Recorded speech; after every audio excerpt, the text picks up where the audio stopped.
Hornby's latest turbomotives, magnificent models, one in original LMS Lake, representing 1935, and the other in BR Line Black, representing the period 1949 to 1952. The livery application on both these models is exemplary. I've rarely seen better. Better, in fact, than many professional paint finishes. Now, when I conducted my review for BRM, I consulted appropriate prototype material, loco profile, and particularly the works of Essery and Jenkinson, Bibles on the subject. Now, 46202 was rebuilt into a conventional locomotive in 1952, but later in the year she was smashed to bits beyond repair in the Harrow disaster. Attention to detail is incredible. Even the roof ventilators can be moved to open or closed. So can the front air intake on both locomotives. It's hinged, so it can be opened. Most of the time it ran with the air intake open. The tender is exactly right as well, a 9-tonner. Later, all of her siblings, the Princess Royals, received 10-ton tenders. Provision for DCC is in the locomotive, and there's also room for a smoke unit, should one wish to fit that. And the drawbar can be set in 2 positions, close for a display model, and here longer for operating on tighter radii. Well, let's see 6202 in operation on my little Bytham. I don't have many coaches in LMS livery, but enough to give it a reasonable trade.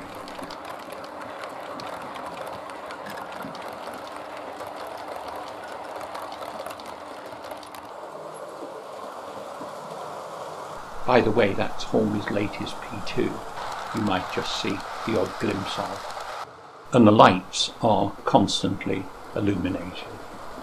Express passenger lamps.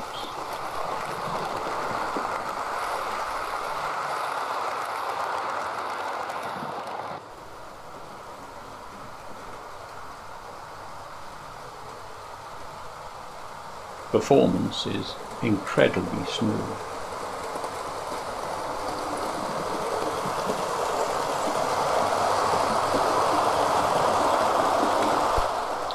And the black one. A longer train this time, because I've got more XLMS carriages in BR Blood and Custard.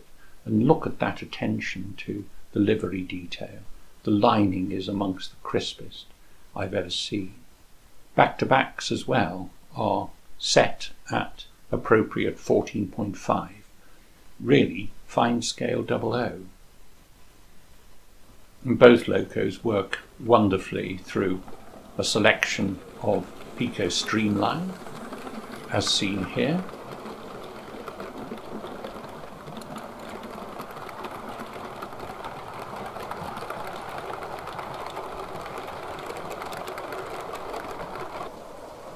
And on hand-built scale pointwork, CNL pointwork, and SMP plain track.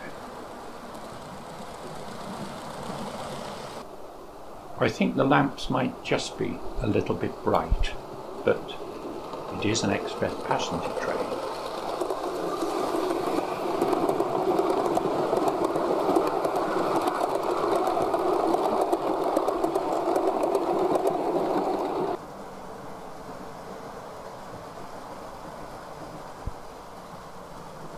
It really is super smooth performance, something I strive to achieve in the kit-built locomotives I made. And here it is, RTR.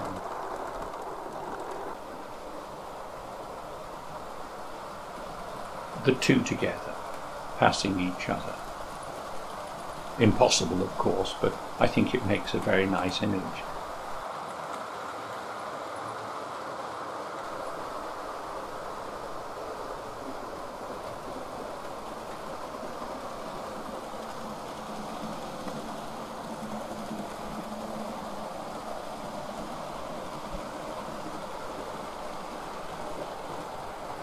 The market now seems to go for one-off locomotives, and they sell very well. I'm told these two sell very well. Very, very well. Apparently the black one better. Maybe that's what people remember.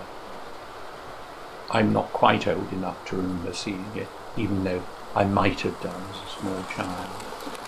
But the red one's equally impressive. Lovely locomotives. I recommend them, well, as much as I can. I've never built anything better. Anyway, I hope you've enjoyed this little video.